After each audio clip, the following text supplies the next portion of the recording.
Creative Speaks gives young people the platform to allow their voices to be heard when speaking on things that impact their lives. Our podcast is talking about social injustices from the young point of view. The podcast is about social issues and what's happening in the world. We talk about things that will impact our life and others. Our goal is to inspire young people around the world to inform young people about problems and social injustices currently happening in our society today. Creative Speaks is for young people from young people. You're listening to Creative Speaks. Today our guest is Hope Gordon, a Scottish para-canoeist who recently won the sport category at the Young Scot Awards 2020. She started as a para-swimmer at 14 years old and made a transfer to canoeing in 2018. Hope was diagnosed with complex regional pain syndrome when she was just 12 and later made the decision to have her leg amputated, which is against the guidelines for CRPS, so the NHS refused to operate. She and her family crowdfunded to raise £10,000 and got her leg amputated by a private surgeon and is now so much happier.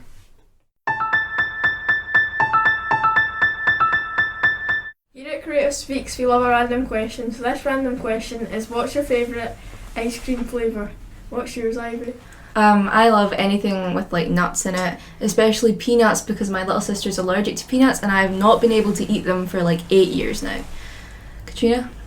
I'd say cookies and cream or ones with Oreos in it because there's a nice mix of soft and crunchy. Jenna, what about you? I like honeycomb because I like the little chewy parts in them. And I like bubblegum because there's marshmallows in it and it's nice. We'll make sure to find out what Hope's favourite flavour is too. Hope's an athlete. Do you know what else athletes do? Olympics. Ivy, was there any sport you enjoyed watching? I like watching Taekwondo because I do Taekwondo and it's very inspiring to see other people do it. Eva? Well, I do like watching the boxing because it gives me moves to do on my wee brother, sibling wars and that. Katrina? I like watching the compilations in volleyball because like the way they move their hands and the ball goes woo.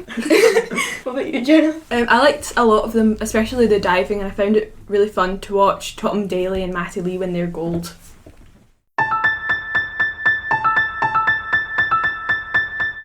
Everybody. Is you all good? Yeah, thank you for coming. We appreciate it. Yeah, yeah, you're welcome. No problem at all. So we're just gonna get right into it. So it's been the Olympics. So has there been any sports that you've been keen to watch? Yeah, all of them, but definitely swimming. I'm an ex-swimmer myself, and yeah, it's just been amazing. The British swimming team's really, really strong at the moment, and it's been amazing to see the results of what I think they definitely deserve, and it's just been some really exciting racing. And I can't go on my phone in the morning because obviously the time difference, so I sort of like get up and as soon as I wake up I like put it on off and like have my breakfast and everything. So yeah, it's quite nice just kind of having the Olympics to watch first thing in the morning. So you're a para-canoeist. Do you like train every day? What would you do? What was like your daily routine? Yeah, so I normally train 6 days a week, and that's normally 2 or 3 times a day, apart from on a Saturday where we just train once a day.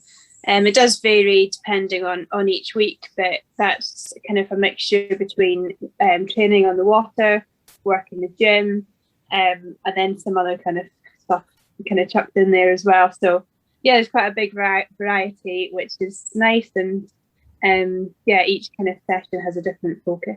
Is it the same thing every single day? The same kind of routine? It's similar. It is similar in terms of you basically get up, eat, go train, come back, eat, train. But in terms of the training that you do, the kind of focus can be slightly different each day. It is quite kind of repetitive. You basically eat, sleep and train, but you're always working on something specific. Is there anything in particular you're training for the now, or is it just general training? So I've got World Championships in September. So I'm training for them. So yeah, we've not got too much more training to do. So they're in Denmark mid-September. That's exciting. Yeah, it's good. I haven't been able to race. Well, by then I won't have raced internationally for over 2 years. Just because of COVID. Obviously everything's been cancelled, and then we've had kind of extra restrictions as well. So yeah, it's just nice to be able to race again and just be somewhere different, I guess. How much did COVID affect your career? I think that when it first hit, that the kind of first lockdown was definitely affected us most. We were really lucky in that we train as a centralised programme, so pretty much everybody who's on the team, we train together in like a high performance centre. Yeah, they kind of kept us going as long as we could, and then the first lockdown, we weren't allowed to access anything. Like, we weren't allowed, even on the water. We were kind of just obviously following the same restrictions as the rest of the country. So I went home, which is back in the north of Scotland. I was kind of lucky to get there just as I obviously saw it kind of come in, and kind of headed home for the hills. So yeah, I was home there for 14 weeks and just sort of making do with what I had. I tried to make a gym in an old barn, with kind of random bits of wood and all sorts of stuff that I kind of found lying around. We got given ergos, which is kind of like a paddle machine for land type thing. And we did kind of we tried to do virtual sessions kind of with my coach and stuff. So that was interesting, given there was no internet and lack of phone signal, kind of being in the Highlands. So yeah, the first lockdown was definitely a challenge. Been out of the boat for a long time. That definitely affected like me quite a lot. But then as of kind of probably July, we've been really lucky that we've been given like elite athlete dispensation. So we've been allowed to train with lots of restrictions in place. So kind of lockdown 2 and 3 and however many we've had, we've kind of been able to keep going as much as we can. So yeah, it's definitely affected it. But you just got to kind of crack on and just make the most of the situation we were in. And for me, it was quite nice being at home. And I quite liked the kind of being creative and trying to, we're not handed everything, and you haven't got all the equipment in the world that you're used to. But I quite liked the element of like, well, what can I make do with, and what can I make that'll work for me. So CRPS, which is complex regional pain syndrome, can you just explain kind of what that is and what it is to you and how it's affected you? Yeah, so complex regional pain syndrome, probably none of you have ever heard of it before. It's quite a rare condition. So it's basically a chronic neurological pain condition. In simple terms, if one of you guys hurt your foot, your pain signals would go from your foot up to your brain. It would be basically saying like, look, this is sore. Whereas mine was coming from my brain. So my brain was telling my leg, like, this is really, really painful. You can't move it. You can't use it. Like, the only thing it could feel was pain. So it's not a very well understood condition. There's not a cure for it. There are treatments available which can help it. But there's no guarantee that those treatments will help you. You're just going to have to try it and see if it does help. And if it helps, that's great. And if it doesn't, then that's not great. And unfortunately for me, a lot of the treatments actually made it worse. I'm not really sure why, but it just made it worse. So yeah, it affected me massively. So that was from when I was 12 until I was 21. So like, yeah, nearly 10 years of my life and all my teenage years in and out of hospital, a lot, all that kind of stuff. So yeah, I'd say it definitely had a significant impact on my life. In particular, how do you think it impacted your education? I think it's a good question, a really good question. I think it was hard. So one of the things that was really hard to have a chronic pain condition is that I didn't sleep very well, as in like really badly. So in the latter stages, I was probably getting 2 hours sleep a night. And I'm sure you guys know, if you've had a couple of late nights in a row, you're really tired, you can't think straight. And that definitely affected my ability to learn. So I think obviously if you're in chronic pain, that's not great for learning much anyway.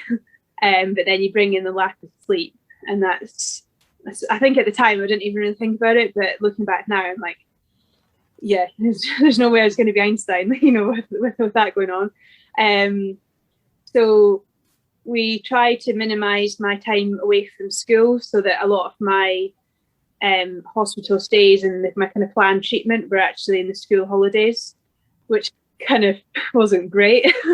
It might not have been, it might have been okay in the fact that I might have missed a bit less school, but it just meant that, literally every single school holidays that came up, my friends would pop off to holiday, whatever, and I would just go straight into the hospital. And there was obviously quite a lot of time when I was in hospital whilst school was going on as well. So I kind of got sent work, and York Hill, the hospital that I was in Glasgow, it has got an education system within it, because there are children that are in hospital for long periods of time. So, there are teachers that kind of come round, but I'm not going to lie, it was difficult, and it's the last thing that you want. You're getting pumped all sorts of drugs into you, and you're falling asleep every 2 seconds quite often when you're in hospital. So, having an English teacher sitting beside your bed and you're falling asleep, it doesn't look great. When you were at school, were all your teachers and everything understanding? Did you get like special accommodations and everything? Yeah, I think it was a bit of a weird one, really, because when I first started school, I was totally able-bodied, and then it was when I was at school that my leg got bad. But there's kind of this year that we didn't know what was going on, so I think everyone was a bit kind of confused, and like they just sort of saw me kind of struggling around on crutches, and it gradually got worse, but nothing had happened to cause it. So I guess my teachers were probably as much kind of confused as I was, really. But yeah, I was quite lucky in that from the Highlands, the school's not massive. Luckily, I could get around in crutches because the school isn't the most accessible, and luckily I could get up and down the stairs on my crutches. If it had been in latter years when I was restricted to my wheelchair, that would have been a lot more difficult, I think, purely because the school wasn't that accessible. But they would let me kind of leave or arrive a bit late between each class, just because it took me a while to kind of walk from one class to another. If there were shortcuts, the music room, I remember, kind of linked two of the kind of corridors together, and normally you'd have to do a long loop round, but I was allowed to just kind of go straight through, and stuff like that as well. So when exams were on, we had to walk right round outside of the building and go in a different exit, but I was allowed to take the shortcut through as long as I was super quiet. So all my friends would just like come with me, and they would be like, "Oh, we're just here to help Hope," just so that they didn't have to go outside in the rain.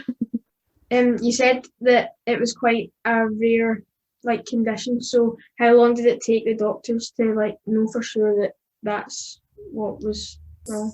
Yeah, it took about a year, I think. So as I said, I'm from the Highlands, and I first went into hospital in Rigmore, which is the kind of biggest hospital in the Highlands in Inverness. And I think it was then when they kind of realised, they're like, actually, we don't really know what we're dealing with here.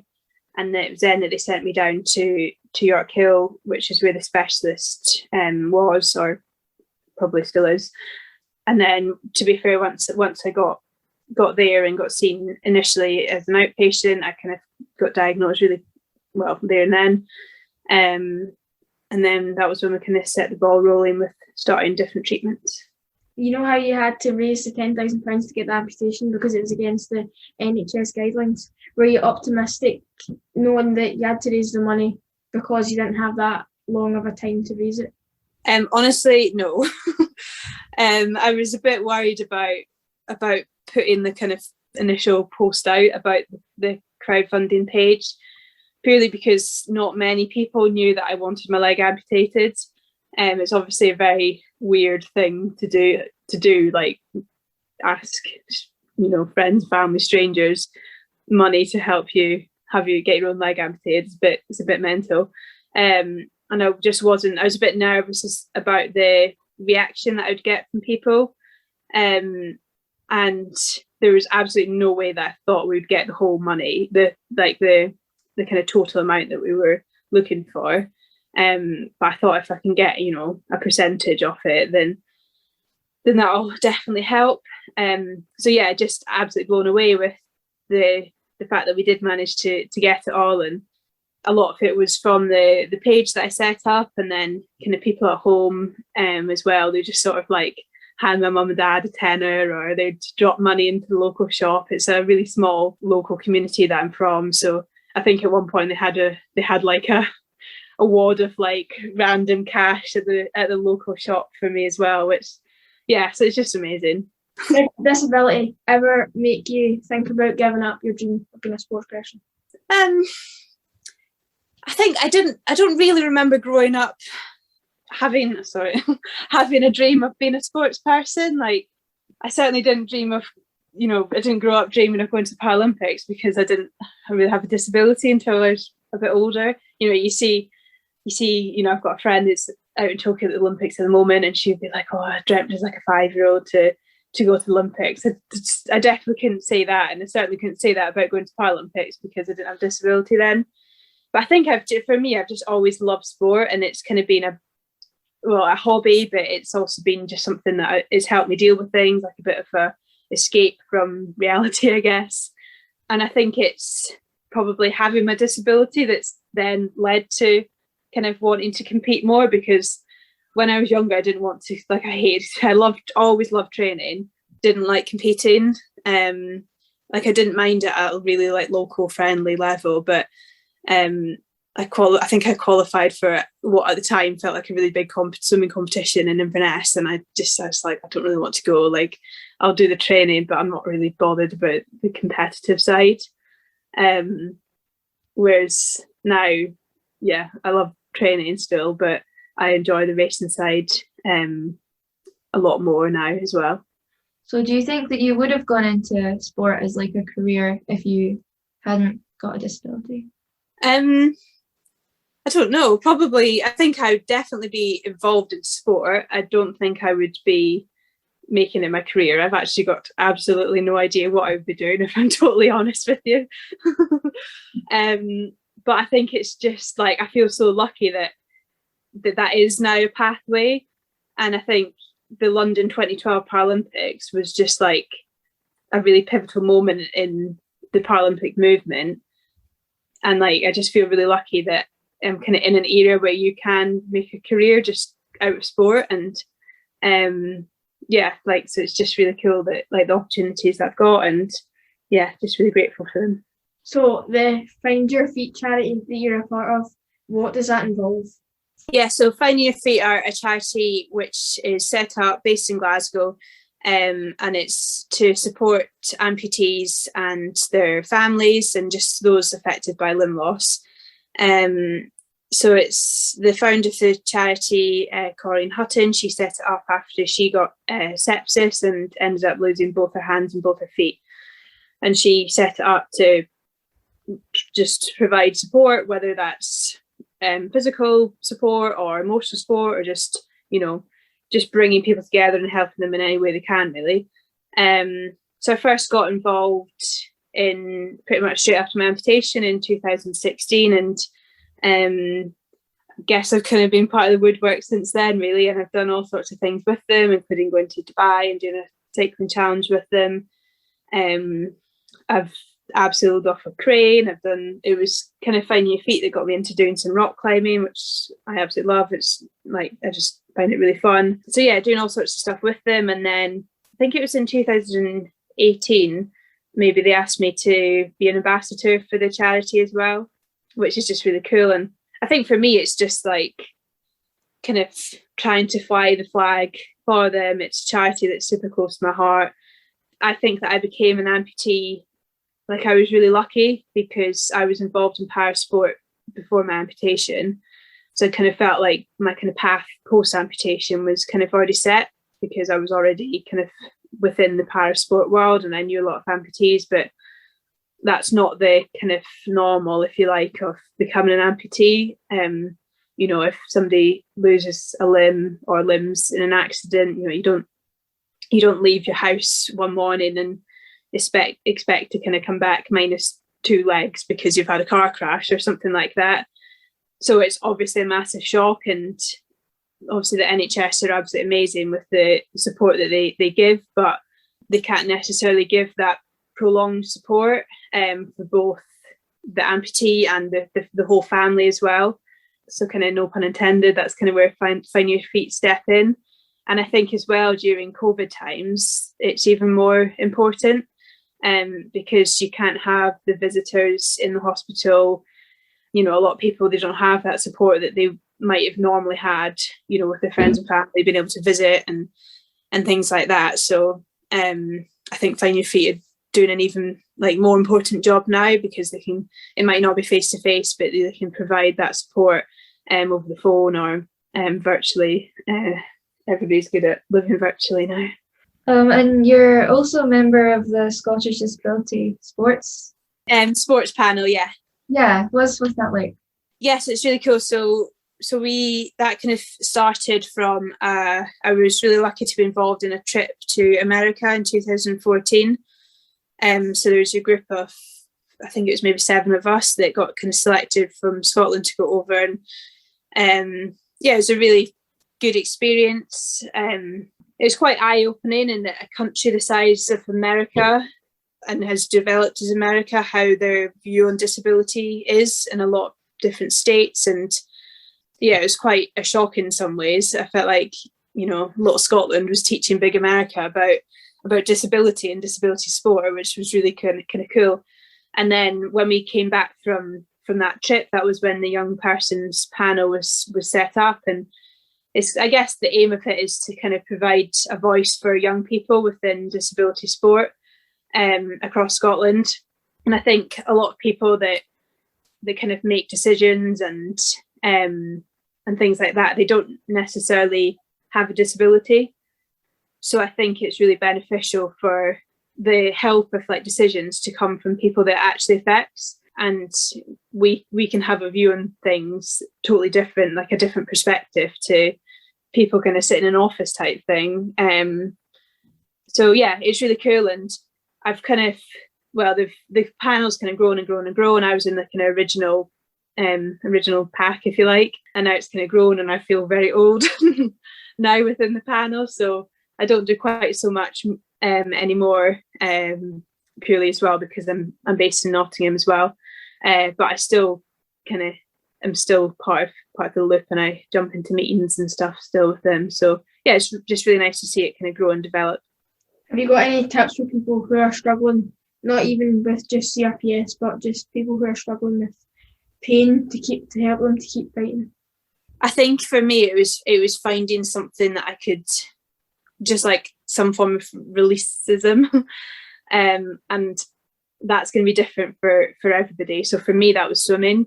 It might be for somebody else, it might be watching films, or it might be knitting, or it might be, I don't know, like I think everybody's got something that can help them. But for me it was definitely sport, and I felt like when I was swimming I was still in pain, but I felt like I could almost like leave my condition when I on the side of the pool when I got in my wheelchair, and then when in the water I was kind of free, a bit physically, but then as well it kind of gave me a chance to kind of clear my head and stuff like that as well. I think as well just talking to people, like I got quite good at hiding the pain. I was almost too good at it, and a lot of the time the doctors and stuff, they didn't fully appreciate the pain I was in, purely because I hid it so well. So then when they said to me, "Oh, you do look like you're in pain," that's when they kind of knew that it was really, really bad, because normally I'm still in pain, but I just hid it. Whereas actually that's probably not the wisest of moves, because if I kind of made it a lot more obvious a bit sooner, I don't know if there was anything that we could have done differently, but I think they would have been a bit more aware of the kind of how severe it was, if you like. So I think just being a bit more kind of open and honest and stuff as well. Here, here's a spark. We have a mantra that we go by. It's be bold, be brave, be you. Do you have any tips for like young people to be bold and to be brave and be themselves? I think when you're young, you don't really want to like stand out. A lot of people don't really want to stand out. They don't want to, how can I put it? Like at school, a lot of kind of school kids, they don't want to be the odd one out. They don't want to be the person that's kind of sat in the corner or stuff like that. But I think like, just do you. Like now I just don't really care like what people think of me. If they like me, they like me. If they don't like me, they don't like me. Like it doesn't really matter to me. And I think like just being happy, being you is like the most important thing, because there's no point in like trying to make yourself be somebody else, because you're not. So and I think specifically with girls in sport as well. I think a lot of girls drop out of sport because, you know, they've got this perception that they don't think it's cool, or they think it's going to make them look a certain way, or depending on the sport, they might think, oh no, that's a sport for boys. But like, just do it. Like, if you enjoy something, just do it. Like, it doesn't matter. Do you have a mantra? I wouldn't say I have a specific mantra, but I think I used to kind of say a lot that getting a disability or developing a disability isn't the end, it's just a different beginning. So I guess I did kind of live by that for quite a while. It was, I guess my disabilities changed quite a lot over the time in terms of like the CRPS, and then it led to amputation. But like, having a leg amputated is definitely not the end of the world. And like, for me, it was a really positive thing. And like, I've been able to do so much more with one leg than I ever could do with two. So I think it's just like taking the opportunities that are thrown at you and just giving everything a bash. You mentioned about girls like leaving sports because they didn't think it's cool. Is there any time you felt like that being a woman's affected you? I feel really lucky in that I don't really feel like being female has affected me too much within the sports that I've done. However, currently within Para-Canoe, there's gender inequality in the events that are in the Paralympics. So there's 9 events, and 5 of them are for the guys and 4 of them are for the girls. But the one event that's not in it, that's in it for the guys, is an event that I could do. So that's a bit frustrating, because it's like, well, if it's there for the guys, why is it not there for the girls? So I'd say that's probably the biggest thing that's affecting me at the moment. But on the whole, I'd say I've been really lucky. Have you like tried to change, the sport that you can't do? Have you tried reaching out and trying to change that for everyone? So we're hoping that it's going to be brought into the next Paralympics in Paris. I wouldn't say I've tried personally, but our governing body has really pushed for it, which is really good. So British Canoeing as an organisation have kind of pushed it, and it's not so much that it's an event that I can do. Like, that's kind of the relevant part. It's more the fact that it's gender inequality that's the bit that matters. I think we're definitely going in the right direction. I know for the Olympics anyway, there's more females than there are men for the first time ever at an Olympic Games, which is really cool when you look back at the kind of history of how few women were allowed to compete in a lot of different sports. And I think it's something that's just going to get better and better and better, and hopefully anyway. And I mean, it's not as if we're looking for like girls to totally take over, but like a bit of equality would be nice. Well, I think we've asked all our questions. So on the podcast, we like to ask like a personality question. So this may seem a bit random, but what's your favourite flavour of ice cream? Oh, my favourite, I love ice cream. This is a hard question. I really like honeycomb. I don't know if that's a bit out there, but I really like honeycomb. Also, we'd like to know what rips your knitting. So like, what gets on your nerves? Oh, quite a lot. So when people eat really loudly, that really annoys me. When people breathe like really, really loudly when they're just sitting there doing nothing. That's probably 2 of my main pet peeves. Yeah, I think that's all we've got to ask you. Thank you for coming. You're welcome, anytime. I hope the audio was all right. There's currently a full-blown thunder and lightning storm going on outside, so I hope it was all right. In this episode of Hope, we spoke about the challenges we face and gender inequalities in sport. We believe you shouldn't have to give up something you love because of what other people think. As young people with a passion for theatre, we would like to know if anyone has had a passion they had gave up due to peer pressure. Please send us your responses on our social media accounts. On Instagram and Twitter, it's Creative Spark TA. On Facebook and TikTok, it's Creative Spark Theatre Arts. We look forward to hearing what you have to say. You've been listening to Creative Speaks. Join us next time to hear more of what's going on inside young minds.